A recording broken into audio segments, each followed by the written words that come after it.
Hello दोस्तों, agree classes bye Rathi में आप सभी का स्वागत है। तो देखिए, आज अपन केमिस्ट्री पढ़ाएंगे। तो केमिस्ट्री में अपना प्रोडक्ट टेबल वाला चैप्टर चल रहा था।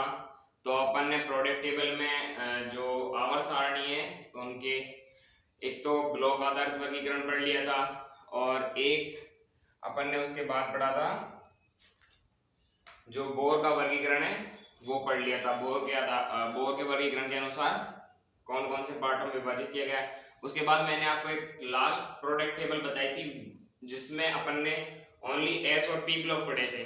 ठीक है, एस और पी ब्लॉक वो दोनों सबसे ज्यादा, मतलब आप पूरा जहां मतलब पूरा केमिस्ट्री पढ़ोगे, ऑर्गेनिक में जाओगे तो वो ही सबसे ज्यादा काम आने वाले हैं। ठीक है, तो वो आपको अच्छे से याद रखनी है, अच्छे से बना लेनी है। मैंने सबको आपको बना दी थी, या फिर आपके पास 11th वाली बुक है तो उससे आप आराम से उतार के लिख सकते हो।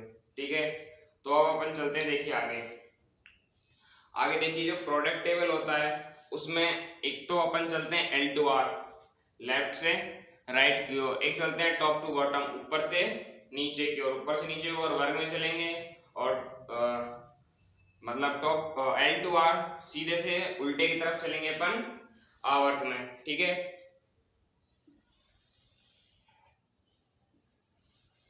जैसे ये अपना वर्ग है और ये अपने आवर्त। ठीक है, आवर्त ऐसे होते हैं और वर्ग ऐसे होते हैं। ठीक है, जब अपन L to R चलेंगे, ठीक है, जब L to R अपन आवर्त में जाएंगे तो जो उनके फिजिकल प्रॉपर्टीज हैं वो परिवर्तित होंगी, और जो उनकी केमिकल प्रॉपर्टीज हैं वो भी परिवर्तित हो जाएंगी। ठीक है, तो जब अपन प्रोडक्ट टेबल के लेफ्ट से राइट में जाते हैं, ठीक है, L to R जाते हैं, तो जो उनकी फिजिकल प्रॉपर्टीज हैं, भौतिक गुण हैं, वो भी परिवर्तित हो जाएंगे, और केमिकल प्रॉपर्टीज हैं, रासायनिक गुण हैं, वो भी परिवर्तित हो जाएंगे। ठीक है, तो जो ये भौतिक गुण होते हैं वो किस आधार पर, मतलब उन्हें वो चेंज होते हैं, उनमें परिवर्तन आता है, वो आता है अणुभार पर। ये अणुभार पर निर्भर होते हैं। ठीक है, अणुभार में जैसे चेंज आता है, L to R में चलते हैं तो तब उनके जो फिजिकल गुण है या भौतिक गुण है उनमें चेंज आ जाता है। ठीक है, जो रासायनिक गुणों में परिवर्तन आता है वो आता है संयोजी इलेक्ट्रॉन के कारण। क्योंकि अपन ने उस दिन देखा था कि जो संयोजी इलेक्ट्रॉन टॉप टू बॉटम चलते हैं, तो जो संयोजी इलेक्ट्रॉन होते हैं वो जो मतलब फर्स्ट वर्ग के फर्स्ट आवर्त में जो संयोजी इलेक्ट्रॉन, मतलब लास्ट जो इलेक्ट्रॉन होता है वो बचता है, वही दूसरे वाले में बचता है, वही तीसरे वर्ग के में बचता है, वही चौथे में, मतलब सेम होता है। जैसे अपन उस दिन पढ़ा था कि जो S ब्लॉक है उसमें जो फर्स्ट वर्ग आता है, फर्स्ट वर्ग के जो तत्व है उनमें संयोजी इलेक्ट्रॉन बोला जाता है अंतिम इलेक्ट्रॉन उसमें बचता एक इलेक्ट्रॉन बचा था, तो उसमें संयोजी इलेक्ट्रॉन कितने हुए? एक। जैसे ही अपन S ब्लॉक में सेकंड पे चलेंगे, दूसरे में जिन्हें क्षारीय मृत धातु तत्व बोलते हैं, उनमें कितने बचते थे? 2 इलेक्ट्रॉन बचेंगे। ठीक है, उसी तरह अपन P ब्लॉक में जाएं, P ब्लॉक में अपन 13वें वर्ग मतलब थर्ड ए में जाएं तो अंतिम संयोजी इलेक्ट्रॉन बचेंगे 3 संयोजी इलेक्ट्रॉन। ठीक है, तो L to R जाने पर उन संयोजी इलेक्ट्रॉनों में इन्हीं के संयोजी इलेक्ट्रॉन के कारण परिवर्तन होता है, या इन्हें बोलते हैं बाह्यतम कोश के इलेक्ट्रॉन।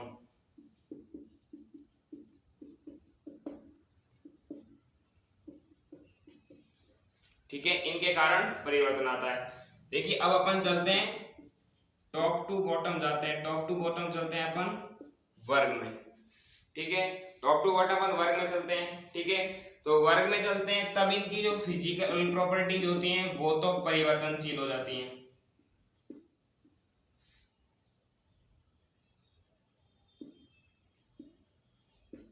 मतलब इनमें चेंज आता है। जो इनकी केमिकल प्रॉपर्टीज होती हैं वो चेंज नहीं होती हैं, वो समान होती हैं। ठीक है, वो समान किस प्रकार होती हैं? ठीक है, इनके जो वर्ग हैं उनके गुणों में समानता होती है।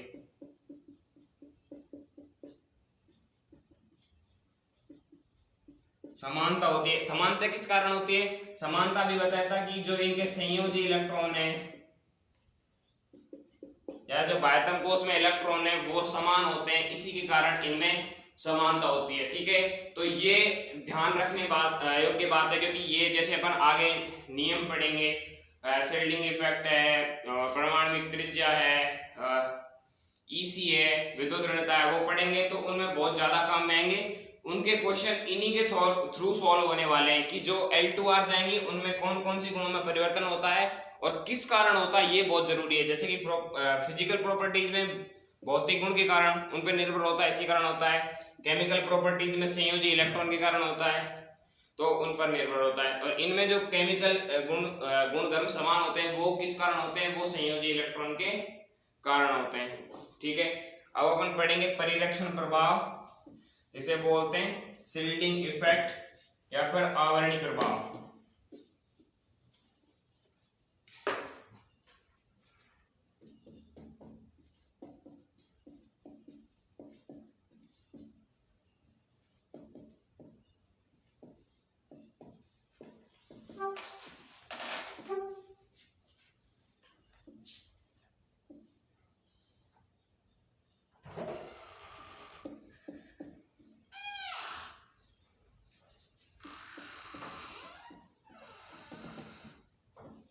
ठीक है, तो अपना नेक्स्ट टॉपिक है परिरक्षण प्रभाव या फिर आवरणीय प्रभाव या शिल्डिंग इफेक्ट। ठीक है, ये तीनों नेम इसी के हैं। ठीक है, इसे सिग्मा द्वारा प्रदर्शित किया जाता है। ठीक है, तो अब देखिए कि शिल्डिंग इफेक्ट या परिरक्षण प्रभाव क्या होता है। देखिए, ये मान लीजिए किसी तत्व का केंद्र है, ठीक है, उसके बाद आवर्त है, ये आवर्त है। ठीक है, इन आवर्तों में इलेक्ट्रॉन चक्कर लगा रहे हैं।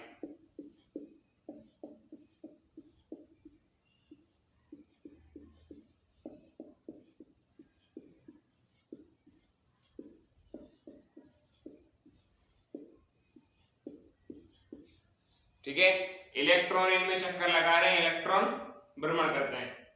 ठीक है, तो जब देखिए कि जब जो शिल्डिंग इफेक्ट है वो क्या करता है, शिल्डिंग इफेक्ट या परिरक्षण प्रभाव है वो जो इलेक्ट्रॉन है उन्हें नाभिक से दूर भेजता है। ठीक है, वो इनके बीच में दूरी पैदा करता है। नाभिक है, उसके अंदर नाभिक से जो अंतिम कोश के इलेक्ट्रॉन होते हैं ना, उनको दूर फेंकता है। ठीक है, उनको दूर हटाता है। तो जो दूर हटाने की जो क्रिया है उसे बोला जाता है परिरक्षण प्रभाव या शिल्डिंग इफेक्ट। ठीक है, नाभिक जो बाह्यतम कोश के इलेक्ट्रॉन है उनको दूर फेंकता है। ठीक है, जो दूर फेंकने की क्रिया होती है उसी बोला जाता है परिरक्षण प्रभाव या शिल्डिंग इफेक्ट। ठीक है, एक होता है देखिए प्रभावी नाभिकीय आवेश। ठीक है, प्रभावी नाभिकीय आवेश को प्रदर्शित किया जाता है इसके द्वारा जेड स्टार। ठीक है, जेड स्टार के द्वारा प्रदर्शित किया जाता है। जो प्रभावी नाभिकीय आवेश है ना, वो शिल्डिंग इफेक्ट के विपरीत कार्य करता है। वो क्या कार्य करता है, जो ये है, ये जो अंतिम कोश के इलेक्ट्रॉन है ना उनको नाभिक की ओर धकेलता है। ठीक है, जो नाभिक की ओर इलेक्ट्रॉनों को धकेलता है उसे तो क्या बोलते हैं अपन, परिरक्षण, वो प्रभावी नाभिकीय आवेश या जेड स्टार। और जो नाभिक से इलेक्ट्रॉनों को दूर फेंकता है उसे बोलते हैं अपन परिरक्षण प्रभाव या आवरणीय प्रभाव या फिर शिल्डिंग इफेक्ट, जिसे सिग्मा द्वारा प्रदर्शित किया जाता है। ठीक है, समझ आया। देखिए, दोनों एक दूसरे के विपरीत काम करते हैं, तभी ये मेंटेन रह पाता है। ठीक है, कि जो प्रभावी नाभिकीय आवेश है वो अंतिम कोश के इलेक्ट्रॉन है उनको दूर फेंकेगा, नाभिक से दूर करेगा। और जो प्रभावी नाभिकीय वो परिरक्षण प्रभाव तो क्या करेगा, इनको दूर फेंकेगा, और प्रभावी नाभिकीय आवेश है जो इनको इनके पास खींच के लाएगा। ठीक है, तो वो जो पास खींच के लाएगा वो तो कहलाएगा प्रभावी नाभिकीय आवेश। ठीक है, और जो इन्हें दूर करेगा वो कहलाएगा परिरक्षण प्रभाव। अब देखिए,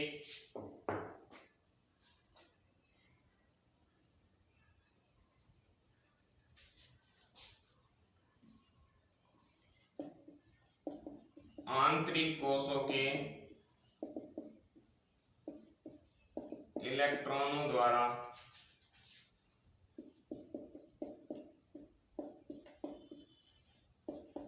बाह्य कोश के इलेक्ट्रॉन पर डाला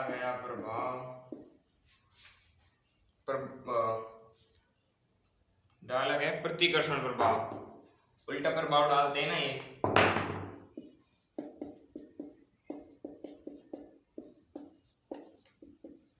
प्रतिकर्षण प्रभाव प्रभावी नाभिकीय आवेश कहलाता है या परिरक्षण प्रभाव कहलाता है।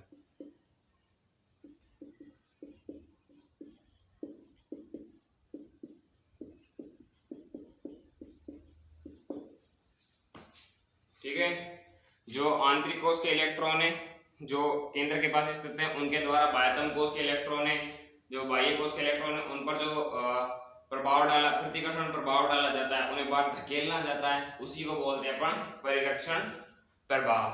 ठीक है, अब देखिए Z स्टार बराबर होता है Z माइनस सिग्मा। ठीक है, अभी बताया था Z क्या होता है, प्रभावी नाभिकीय आवेश,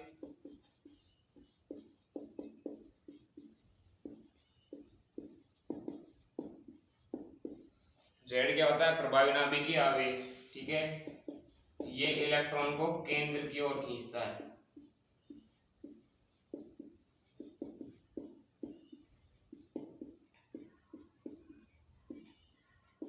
ठीक है, Z स्टार क्या हो गया, प्रभावी नाभिकीय आवेश। ठीक है, जो बाह्यतम कोश के इलेक्ट्रॉनों को नाभिक की ओर खींचता है, फिर केंद्र की ओर खींचता है। ठीक है, Z क्या होता है, ये अपन एटम में पढ़ा था, Z होता है परमाणु क्रमांक,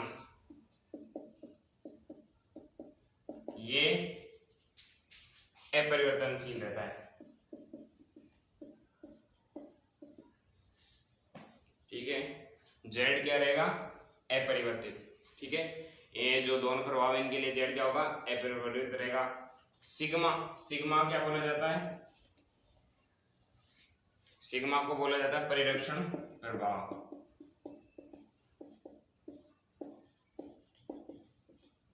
परिरक्षण प्रभाव ये क्या करता है, ये इलेक्ट्रॉन को नाभिक से दूर फेंकता है, नाभिक या केंद्र से दूर फेंकता है। ठीक है, तो ये था परिरक्षण प्रभाव और प्रभाव या शील्डिंग इफेक्ट बोला जाता है, और दूसरा उसके विपरीत था प्रभावी नाभिकीय आवेश।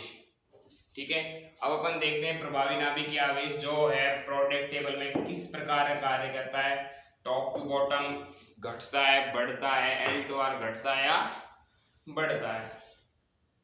ये देखिए अपना वर्ग हो गया, ये अपने आवर्त L टू R और वर्ग top to bottom L to R आवर्त। ठीक है, देखिए जो L टू R आवर्त है उसमें क्या होता है, उसमें सिग्मा बढ़ता है। ठीक है, 0.35 के स्पीड से बढ़ता है, और जो प्रभावी नाभिकीय आवेश है वो भी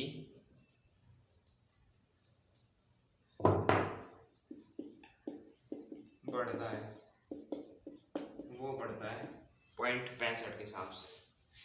ठीक है, ये दोनों L2R जाने पर बढ़ते हैं। ठीक है, सिग्मा तो बढ़ता है, जिसे बोलते हैं परिरक्षण प्रभाव या आवरणीय प्रभाव, शील्डिंग इफेक्ट होता है 0.35, और जो Z स्टार है प्रभावी नाभिकीय आवेश है वो बढ़ता है 0.65। तो ज्यादा इफेक्ट किसका होगा, Z स्टार का। तो अपन कह सकते हैं कि L2R जाने पर Z स्टार बढ़ता है। ठीक है, अब अपन चलेंगे टॉप टू बॉटम वर्ग में।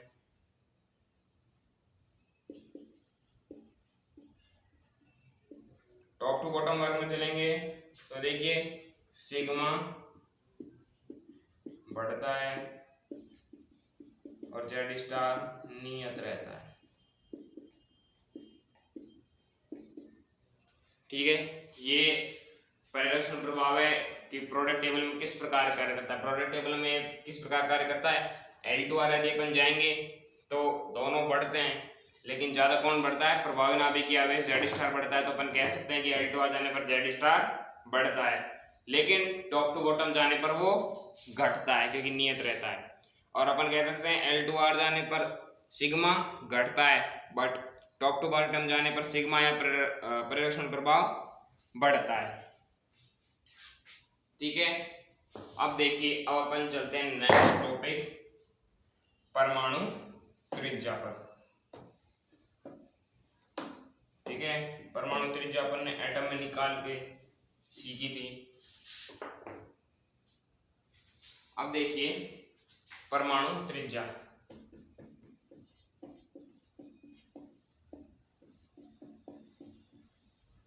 देखिए परमाणु त्रिज्या क्या होती है। देखिए परमाणु त्रिज्या होती है जो नाभिक से लेकर अंतिम इलेक्ट्रॉन के मध्य की दूरी परमाणु त्रिज्या कहलाती है। देखिए जैसे कि ये कोई नाभिक है, ये उसके कोश हैं। ठीक है, जो नाभिक है यहां से जो अंतिम कोश या अंतिम इलेक्ट्रॉन के मध्य की जो दूरी होती है वो कहलाती है त्रिज्या, परमाणु त्रिज्या। इसे क्या बोला जाता है, परमाणु त्रिज्या बोला जाता है। ठीक है, जो परमाणु त्रिज्या है वो 4 प्रकार की होती है। सबसे पहली होती है सहसंयोजक,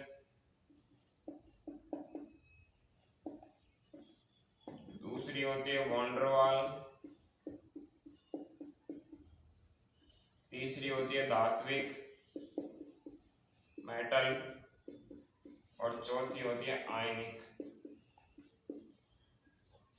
ठीक है, परमाणु त्रिज्या क्या होती है, त्रिज्या होती है कि नाभिक से लेकर अंतिम इलेक्ट्रॉन तक की जो दूरी होती है वो क्या कहलाती है, परमाणु त्रिज्या। ठीक है, तो परमाणु त्रिज्या कितने प्रकार की होती है, 4 प्रकार की होती है, सहसंयोजक त्रिज्या, वॉन डेर वाल त्रिज्या, धात्विक त्रिज्या और आयनिक त्रिज्या। ठीक है, अब देखिए, अब अपन के बारे में थोड़ा थोड़ा विस्तार से पढ़ते हैं।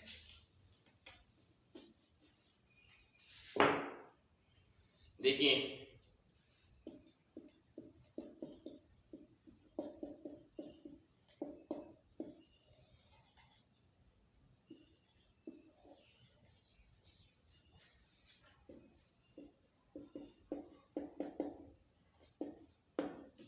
सहसंयोजक त्रिज्या CR,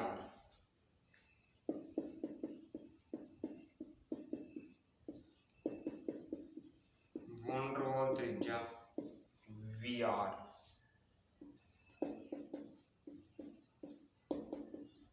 धात्विक त्रिज्या MR।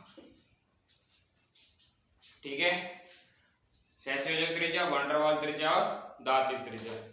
देखिए जो सहसंयोजक त्रिज्या होती है उसमें क्या होती है, उसमें होता है कि एकल बंध से बंधित परमाणु के नाभिक के मध्य की दूरी होती है। ठीक है, तो देखिए इसमें कैसे बंधे हुए होते हैं। देखिए इसमें होता है एकल बंध से बंधित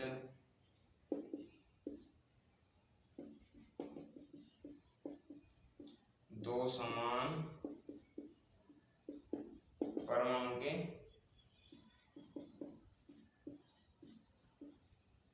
नाभिक के मध्य की दूरी।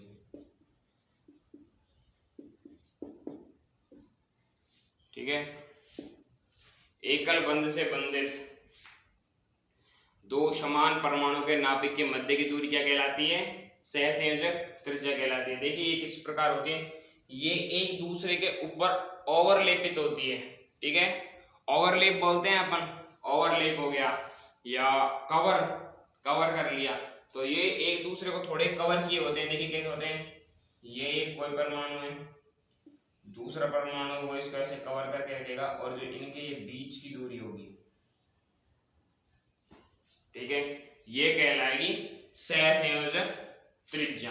ठीक है, ओवरलेपित होंगे एक दूसरे के, ऐसे कवर किए होंगे थोड़ा थोड़ा एक दूसरे को, उनके नाभिकों के मध्य की दूरी वो क्या कहलाएगी, सहसंयोजक त्रिज्या।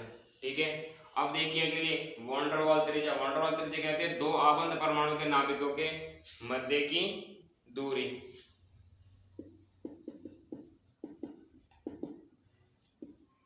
दो आबंधित परमाणु के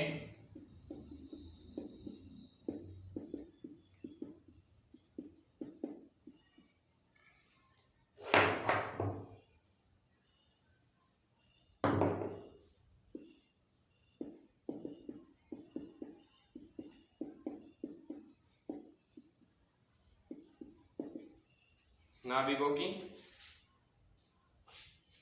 दूरी, दूरी का आधा भाग।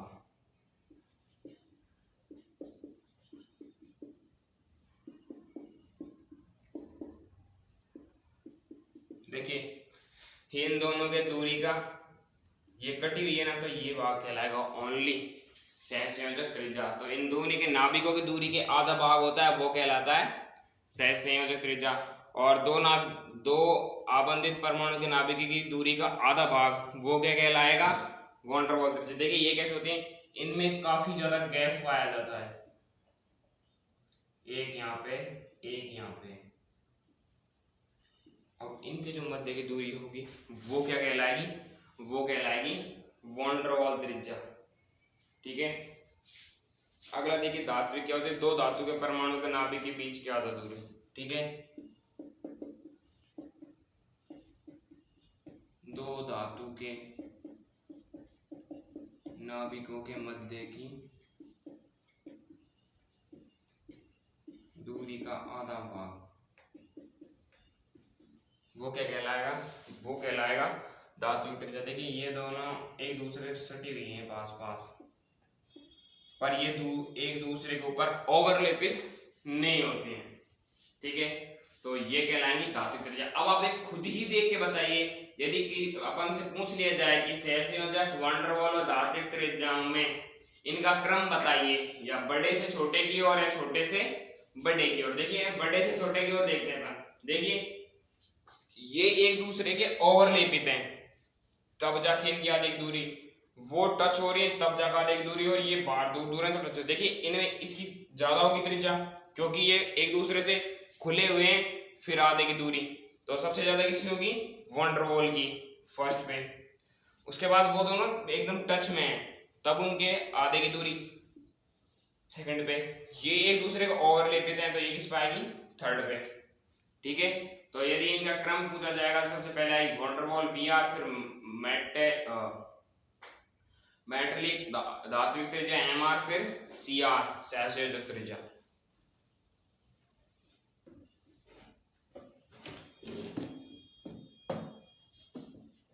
देखिए इनका जो क्रम होगा वो क्रम होगा, सबसे पहले कौन सी आएगी, वॉन डर वाल त्रिज्या, धात्विक त्रिज्या, और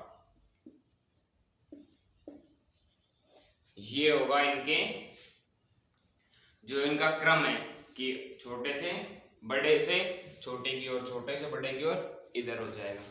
ठीक है, अब देखते हैं अपन नेक्स्ट एक त्रिज्या बची हुई है, अभी अपन ने सिर्फ 3 पढ़ी हैं, वॉन डर वाल, सहसंयोजक और धात्विक। एक बची हुई है आयनिक त्रिज्या।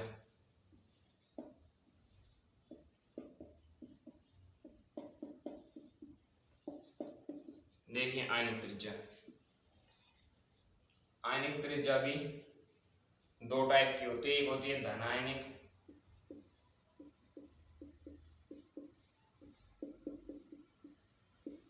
एक होती है ऋण आयनिक।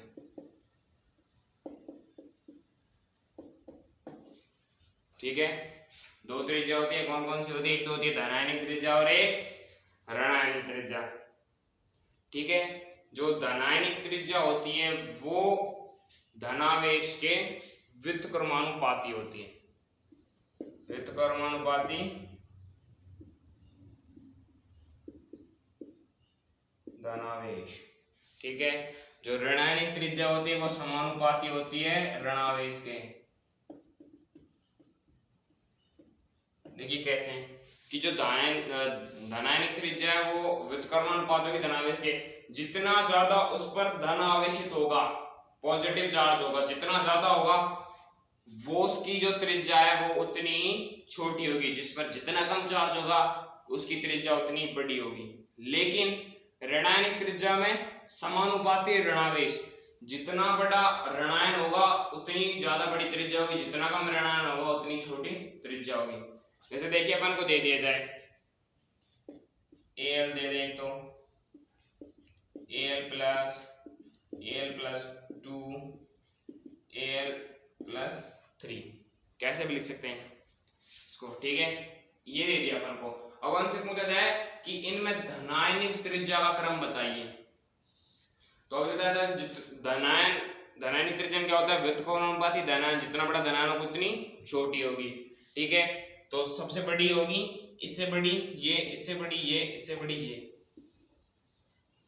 तो ये क्रम होगा धनायनिक त्रिज्या का। ठीक है, कोई भी दे दे, जैसा अपन दे दे Fe+3 Fe+4 Fe+5। तो सबसे बड़ी कौन सी होगी, Fe3, उससे बड़ी Fe4 और सबसे छोटी Fe5। ये होगा अपना क्रम। उसी तरह से जैसे ऋणायन में देखिए, ऋणायन में अपन को दे दिया जाए n माइनस 2 और n-3, ये दे रखा है अपन को। ठीक है, तो इसमें क्रम बताना है अब। ठीक है, तो इसमें क्रम कैसे बताएंगे अपन, इसमें बताएंगे जितना बड़ा समानुपाती ऋणायन है, जितना बड़ा ऋणायन होगा उतनी बड़ी त्रिज्या होगी। तो सबसे बड़ी होगी ये, उससे बड़ी ये, उससे बड़ी छोटी ये। ठीक है, तो इससे बड़ी ये, इससे बड़ी ये, इससे बड़ी वो, ये होगा क्रम। यदि अपन पूछ ली जाए f और f माइनस में बताइए, तो f माइनस बड़ी होगी f से। ठीक है, ये होगा ऋणायनिक व धनायनिक त्रिज्या। ठीक है, कि जो देखिए एक तो परमाणविक त्रिज्या दे दी जाए उदासीन, इसमें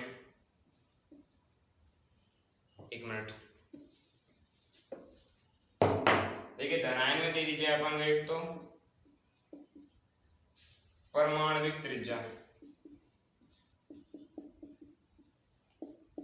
उसके साथ दे दी जाए धनायनिक त्रिज्या।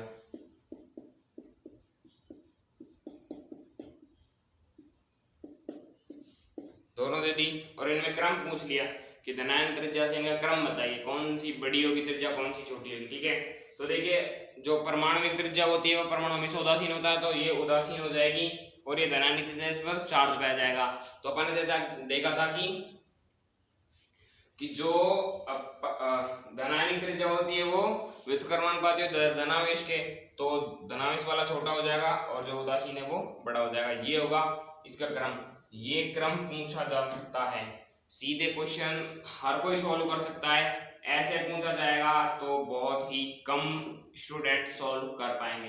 काफी क्वेश्चन मतलब उलझा सा लगेगा, अजीब सा लगेगा, सोचेंगे यार क्या कहां से आ गया। ठीक है, तो अपन को उसको क्वेश्चन को अच्छे से देखना है और सॉल्व करना है। ठीक है, तो ऐसे भी क्वेश्चन आ सकता है, ये होता है क्या होता है, ये उदासीन होता है, कोई चार्ज नहीं होता है, इस पर पॉजिटिव चार्ज पाया जाएगा, तो पॉजिटिव चार्ज पाया जाएगा तो वो ऑटोमेटिकली छोटी हो जाएगी। देखिए उसी तरह से यदि ऋणावेश में दे दिया जाए, ऋणावेश में दे दी जाए एक तो परमाणविक त्रिज्या,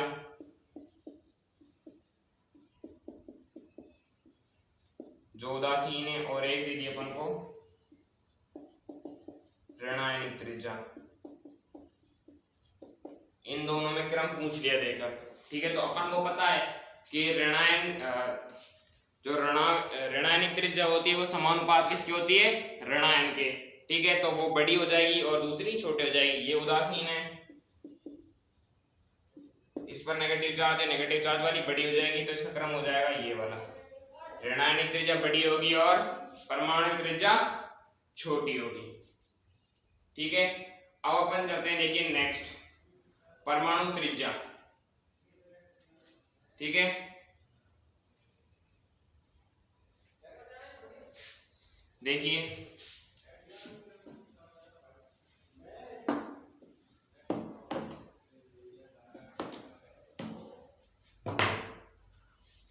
देखिए अब परमाणविक त्रिज्या है, इसके बाद परमाणविक त्रिज्या आएगी, आयनन ऊर्जा, आयनन विभव, आयनन एंथैल्पी बोला जाता है जिसे, उसके बाद इलेक्ट्रॉन बंधुता, इलेक्ट्रॉन गण एंथैल्पी, और उसके बाद आएगा इस चैप्टर में विद्युत ऋणता। उसके बाद ये चैप्टर खत्म हो जाएगा। ठीक है, तो अगला जो टॉपिक है परमाणु त्रिज्या, परमाणु त्रिज्या के नियम, वो टॉप टू बॉटम बढ़ती है घटती है L2R बढ़ती है घटती है, वो सारी चीजें अपन नेक्स्ट लेक्चर में कराएंगे। ठीक है, तो जल्दी से अपने फ्रेंडों को वीडियो शेयर कर दीजिए जिससे सभी अपने दोस्त फायदा हो सके, क्योंकि 12th एग्जाम तो कैंसिल हो चुके हैं, तो अपने पास सुनहरा मौका है जेट की तैयारी करने का।